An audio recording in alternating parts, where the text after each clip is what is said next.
سورۃ النساء آیت 57 کی تفسیر میں مولانا تحریر فرماتے ہیں، جنت میں مرد و عورت کا جوڑا بندھے گا۔ ہم نے ازواج کا ترجمہ بیوی یا عورت کے بجائے جوڑا کیا تاکہ معلوم ہو کہ اگر کوئی عورت جنت میں جا کر اپنے کافر خاوند سے چھوٹ گئی تو اسے بھی جنت میں کسی نیک مرد سے بیاہ دیا جائے گا،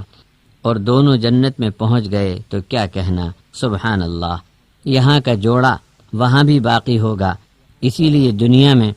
ہر عورت مرد پر لازم ہے کہ ایمان اور نیک عمل کو لازم پکڑے، ورنہ یہاں کے بندھے ہوئے جوڑے ٹوٹ جائیں گے، اور آخرت میں صرف ایمان اور عمل صالح کی نسبت سے نئے سماج کی تشکیل ہوگی، وہاں منکروں، کافروں، مشرکوں کو ایمان والوں سے الگ کر دیا جائے گا۔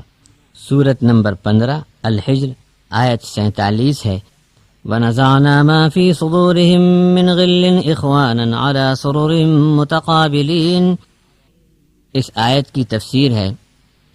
دو ایمان والوں میں دنیا کی زندگی میں اگر آپس میں کچھ انبن یا رنجش ہوگی تو جنت میں جا کر وہ بھی دور ہو جائے گی، سب کے سینے اور دل صاف ہوں گے، کوئی جنتی دوسرے جنتی کا مخالف نہ ہوگا، بلکہ سب بھائی بھائی بنے رہیں گے۔ سورۃ الکہف کی آیت 31 اور 108 کے ذیل میں تحریر فرماتے ہیں حضرت مولانا پارک صاحب، اہل جنت کو اور ان کی بیویوں کو خوب سجایا سنوارا جائے گا، ہر طرح کے آرام کا انتظام خوب سے خوب تر ہوگا، لباس میں ریشم کئی کئی قسموں کا ہوگا، اور ان کو سجانے سنوارنے کے لیے اللہ تبارک و تعالی اپنی طرف سے خاص انتظام فرمائے گا۔ دیکھیے سورت نمبر 43 زخرف آیت 70، جگہ کتنی ہی اچھی ہو، آدمی کا جی ایک موقع پر بھر جاتا ہے اور وہاں سے نکل کر کہیں اور آس پاس میں جانے کی طبیعت ہوتی ہے، لیکن جنت الفردوس میں اہل جنت کو وہاں ہر طرح کی نعمتیں میسر ہوں گی کہ کبھی بھی باہر جانے کو ان کی طبیعت آمادہ نہیں ہوگی۔ جنت سے متعلق حضرت مولانا کی غیر مطبوع تفسیر سے ایک اقتباس سنیے، جنت آج غیب میں ہے، موت کے بعد اور حشر کے دن مشاہدے کی چیز ہو جائے گی۔ جنت کی 3 خاص نعمتیں یہاں بیان کی گئی ہیں۔ نمبر 1، کسی جنتی کو اپنے ذوق، مزاج اور طبیعت کے خلاف کوئی بات کبھی سننی نہ پڑے گی۔ نمبر 2، پورا امن اور کامل سلامتی، جس کی ایک شکل آپس میں ان کا پرامن رہنا اور کسی سے کسی کا بھی لڑائی جھگڑا یا ناراض نہ ہونا، اور فرشتوں کی آمد و رفت اور خدام اور کنیزوں اور حوروں کا جھرمٹ ان کے لیے ہوگا، اور شور و غل کا سبب ہرگز نہ ہوگا، فضا پوری پرسکون ہوگی۔ نمبر 3، کھانے ہر وقت تازے اور ذوق و ذائقہ اور لذت کے عین مطابق، اور پھر کھانے کی چیز دوسری بار آئے تو اس کی لذت پہلے سے الگ اور نئی،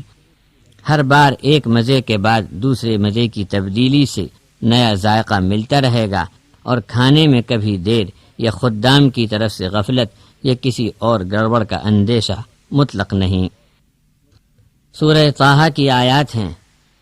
إِنَّ لَكَ أَلَّا تَجُوعَ فِيهَا وَلَا تَعْرَىٰ وَأَنَّكَ لَا تَظْمَأُ فِيهَا وَلَا تَضْحَىٰ۔ جنت کی لاکھوں نعمتیں انسان کی 4 بنیادی ضرورتوں میں گنا دیں، بھوک، لباس، پیاس، مکان۔ اس کے لیے کسی کو جنت میں محنت و مشقت کرنا نہیں پڑے گا، البتہ ان ضرورتوں کو پوری کرنے کے لیے آدمی کو زمین میں محنت مشقت ضروری ہے، اور بہت سے لوگ اسی سے فرصت نہیں پاتے، لیکن جو بندگی میں لگے تو روزی روٹی، پانی، کپڑا، مکان آسان ہوا، اور رب تعالیٰ کی رضا بھی مل جائے کہ جوں تو دنیا کی زندگی کاٹ دے اور آخرت میں آرام پائے۔ سورۃ الانبیاء کی آیت 105 ہے،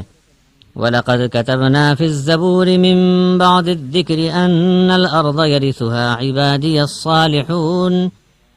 حضرت مولانا عبد الکریم پارک صاحب اس آیت کی تفسیر فرماتے ہیں، جنت کی زمین یہاں مراد ہے کہ اس کے وارث اللہ کے نیک بندے ہوں گے۔ دنیا کی زمین میں تو نیک و بد ہر طرح کے لوگ قبضہ کیے ہوئے ہیں، مگر جنت کی زمین کے وارث صرف صالح لوگ ہوں گے۔ جنت کی زمین کا تذکرہ سورہ زمر آیت 47 میں آیا ہے، وَأَوْرَثْنَا الْأَرْضَ نَتَبَوَّأُ مِنَ الْجَنَّةِ حَيْثُ نَشَاءُ، اور اللہ نے ہم کو جنت کی زمین کا وارث بنا دیا کہ جہاں ہمارا جی چاہے رہیں بسیں۔